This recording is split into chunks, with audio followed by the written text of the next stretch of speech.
Welcome to another episode of Bargain Insiders, and this week I take a look at Merlin the Return. But quite frankly, it's obviously not going to be very good, because as we can see, I got in a collection of 19 family movies. 19 family movies for a low price of $5. That means I was paying less than 27 cents a movie in this case. 27 cents! That's barely more than a quarter. Actually, I think the exact amount's like 26.3 something, but yeah. Each of the movies in here is worth about a quarter. It doesn't make you very confident, does you? And quite frankly, Merlin the Return doesn't make you confident about any of the rest of the movies, because it's just laughably bad. In fact, the only way you'll have entertainment with it is if you laugh at how bad it is. About the only actor you'll recognize in the movie is Adrian Paul, and I guess if you're more of a movie buff, you'll recognize someone else in the movie, because I guess he's somewhat famous, who is playing Merlin, but I didn't really care for him, and quite frankly, as I've said before, I don't really follow actors too much. The only reason I'm aware of who Adrian Paul is because I used to watch the Highlander TV series, way back when. And quite frankly, in this movie, he feels wasted, to be honest. He plays Lancelot, yeah. The Highlander is now Sir Lancelot. Yay. In fact, the best line I think he has one of the best lines in the movie, though. What? I never said it was a good line. I just can't help but laugh at the thought of Adrian Paul sliding down a water slide shouting Merlin at the top of his lungs. On the other hand, this movie has to utterly ruin magic for me. This movie's version of how magic works is just horrendous. I don't even want to say how it works. I'll let the movie explain where Merlin gets his power from. She's been experimenting with the magnetic flows of the Earth, which is where I get my power. I guess that last step does require me to explain the plot of the movie a bit, though. Merlin the Return focuses on a scientist who's going to bring back Mordred in order to take over the world so she can perform experiments without the worries of money or ethical boundaries getting in her way, which is ironic considering this little clip. Well, if it's that simple, why haven't you used it? I'm not a murderer. Yes, one of the primary villains of this movie is willing to help Mordred enslave the entire planet in order to perform experiments without worry of ethical boundaries or resources, but she's not willing to kill a man in order to do so. Yet she's willing to allow thousands to probably get slaughtered by Mordred in order to assume his rule. Ugh, sorry. Struggling on the words there a bit. Guess I need more sleep, but at any rate, yes. It's just weird.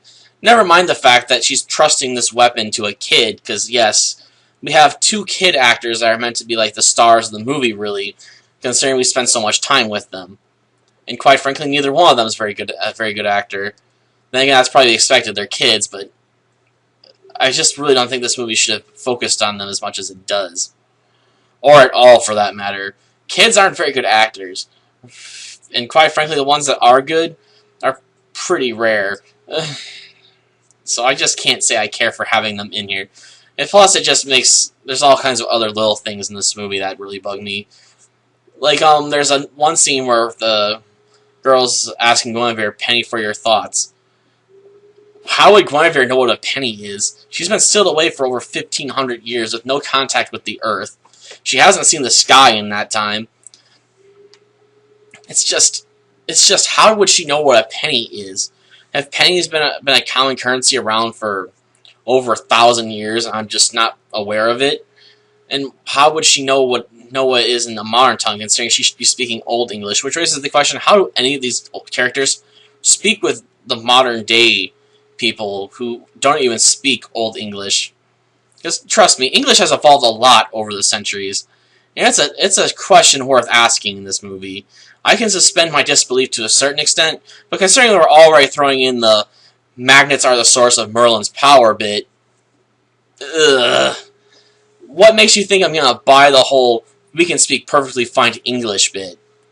What, does Merlin put a spell on them to speak perfect English? Is this meant to be a dub job of what supposedly happened during an actual event? So we're just pretending what they said, we're just ignoring the fact they would have said it in another language, or outdated version of our own language. Just what's going on there? I know it's a nitpick, but when you got a movie this bad, you don't even really need to go for the nitpicks, but I can't say I can let them pass me by when they're so blatantly obvious that even a small child could have probably thought of them. Is there anything good about Merlin the Return? The answer is not really. It's just a very subpar movie, and if you have any fun with it, it's because you're laughing at how bad it is. About the only other person that you might know was the scientist there who says, "I'm not a murderer," because she did the voice. She was the voice actress behind Nani in Lilo and Stitch, and she's done some other work as well. But that's about the only thing of hers that I've ever watched. Well, I shouldn't say of hers. Something that she's been in. Because quite frankly, Nani's not the main character of Lilo and Stitch. That's Lilo and Stitch. So, she's done quite a bit of work as a voice actress. And she's appeared in some other movies or TV series and stuff. I guess that's all I have to say about this movie. It's not very good, but if you're in the mood for a bad movie and you have some friends, you can probably pick it apart and have some laughs. And if you're by yourself, you still might have some laughs. But outside of that, it's just not very good at all. Seriously, who thought it was a good idea to make Merlin's power come from magnets? I never thought I'd see the day when I could say Merlin was the original Magneto. Oh well. Until next time.